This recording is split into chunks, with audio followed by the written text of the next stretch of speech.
Ready, start.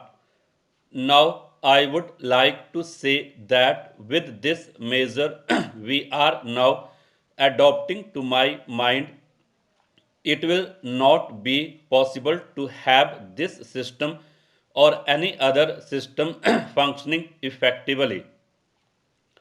The number of clauses that we have included are so restrictive and rigid that it will not be possible for any system to function in this country. If at all it is able to function, it will be able to function with a lot of difficulties. It will be said afterwards that the industrial sector, particularly the private sector, has not been able to deliver the goods.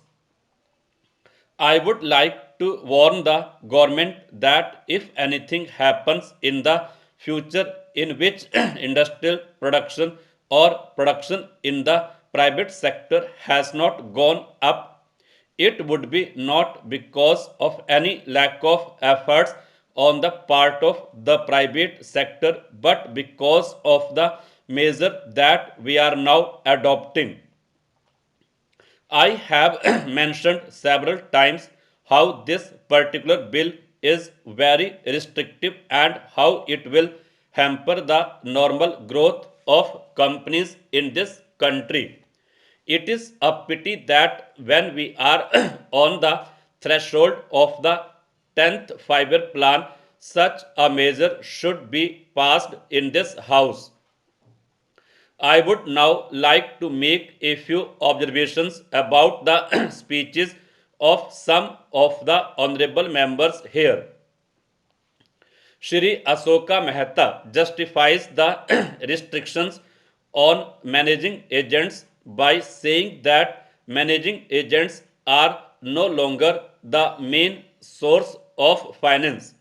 He also argues that profits have been high and will continue to remain high, and therefore he would like to see the managing agents being paid on a sliding scale. He is in the habit of referring to a number of books and making quotations from a number of them published in America or in other countries, and particularly by some of the professors. I would also like to mention to him that even when companies are floated, it requires a certain amount of confidence amongst the investing public, and it is because a particular firm is managing a particular company that this confidence is created in the investing public. Even there, as the Honorable Finance Minister has said, there is a sort of overall tight control. New banks and insurance companies are not floated nowadays. What you have are the few banks which are existing and the few insurance companies that are existing. The other point is that the credit worthiness of the managing agency firm does count to a certain extent in getting credit from the banks and other financial institutions. Yesterday, it was mentioned by my honorable friend that the crux of the problem is the question of payment of remuneration to a particular managing agency system. He said that in this bill, a definite encouragement has been given to the alternative type of management, namely the managing director or the manager, where an individual has been permitted to take 5%, while in the case of the managing agency, it has been permitted to take about 10%.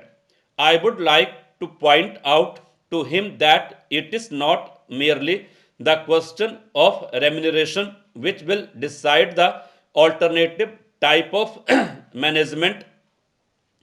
The remuneration is not a very important thing unless and until you allow a certain amount of flexibility for any system to function. It will not be possible to evolve any other system to take the place of the managing agency system. In spite of so many shackles, you may find that those few business houses which are carrying on now may have to carry on the present basis. You may not find many new people coming in the field. Several times it has been mentioned in this house why the business community has not prescribed for itself a code of conduct. In this connection, I would like to point out that a degree or diploma is essential for the profession, and in case of violation of the code, sanction should be provided by it to prevent a person from practicing the profession.